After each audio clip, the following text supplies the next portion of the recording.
National Herald కేసులో Congress అగ్రనేతలు Sonia Gandhi, Rahul Gandhi ED ఆరోపణలు చేసింది. 142 కోట్ల రూపాయల స్కామ్ కు పాల్పడ్డారని కోర్టుకు తెలిపింది. ఈ కేసులో సోనియా, రాహుల్ మొదటి ఇద్దరు నిందితులుగా చూపిస్తూ ఈడీ చార్జ్ షీట్ వేసింది. అయితే చార్జ్ షీట్ ను పరిగణలోకి తీసుకునే ముందు కాంగ్రెస్ నేతల వాదన వింటామంది ఢిల్లీ కోర్టు. దీంతో సోనియా, రాహుల్ పై మనీ లాండరింగ్ ఆరోపణలతో కేసు నమోదు చేసినట్టుగా కోర్టుకు తెలిపింది ఈడీ. మరోవైపు ఈడీ ఆరోపణలపై ప్రతిస్పందనగా తమ వాదనలు వినిపించేందుకు సమయం కావాలని సోనియా, రాహుల్ గాంధీల తరపున న్యాయవాదులు కోర్టును కోరారు.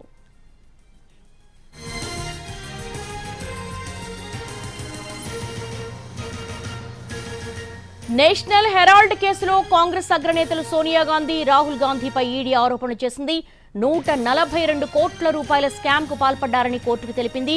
ఇదే అంశానికి సంబంధించి ఢిల్లీ నుంచి రాజు మనతో పాటు లైవ్ లో జాయిన్ అవుతున్నారు. రాజు, మీ దగ్గర ఇన్పుట్స్ ఏంటి? నేషనల్ హెరాల్డ్ కేసులో కాంగ్రెస్ అగ్రనేతలు సోనియా గాంధీ అండ్ రాహుల్ గాంధీపై ఈడీ ఆరోపణలు చేయడమే కాదు, దానికి సంబంధించిన చార్జ్ షీట్ ను కూడా కోర్టుకు సమర్పించింది.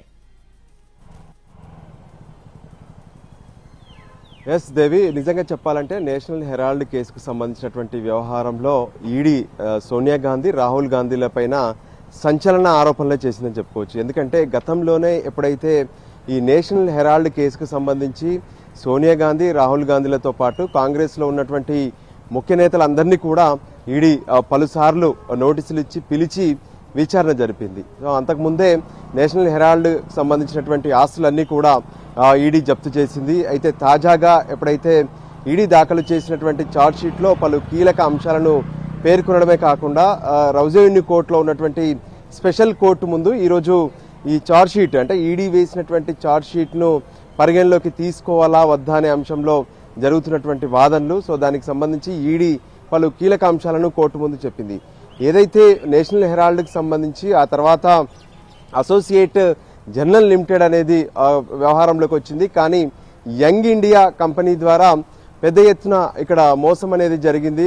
ఎవరైతే అందులో ఉన్నటువంటి స్టేక్ హోల్డర్స్ ఉన్నారో, భాగస్వాములు ఉన్నారో వాళ్ళందరినీ కూడా మోసం చేసి సోనియా గాంధీ, రాహుల్ గాంధీలు ఇద్దరే 76% వాటాతో ఉన్నారు.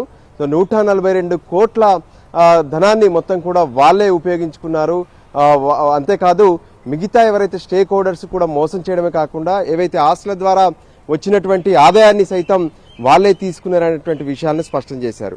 అంతేకాదు ఈ కేసుకు సంబంధించినటువంటి వ్యవహారంలో పూర్తి స్థాయి ఆధారాలు తమ వద్ద ఉన్నాయి, అందుకోసమే ఈ నేషనల్ హెరాల్డ్ కేసుకు సంబంధించి ఛార్జ్ షీట్ కూడా దాఖలు చేశామని చెప్పారు, పరిగణలోకి తీసుకోవాలని చెప్పారు. అయితే మొత్తం 5,000కు పైగా పేజీలతో ఉన్నటువంటి ఈ ఛార్జ్ షీట్ ను పూర్తిగా స్టడీ చేసేందుకు కొంత సమయం కావాలని చెప్పి సోనియా గాంధీ, రాహుల్ గాంధీల తరపున సీనియర్ అడ్వకేట్ అభిషేక్ మను సింఘ్వి కోర్టును కోరడం జరిగింది. అయినప్పటికీ ఏదైతే ఈడీ తరపున హాజరైనటువంటి అడిషనల్ సోలిసిటర్ జనరల్ ఎస్వి రాజు మాత్రం నిరాకరించారు, తమ వాదనలు వినిపించారు. సో దానికి అనుగుణంగానే ఇక కేసుకు సంబంధించి రెగ్యులర్గా అంటే ఏదైతే ఈ ఛార్జ్ షీట్కి సంబంధించినటువంటి అంశంలో జూలై 2వ తేదీ నుంచి జూలై 8వ తేదీ వరకు రోజువారీ విచారణ కొనసాగుతుందని చెప్పి కూడా కోర్టు స్పష్టం చేసింది.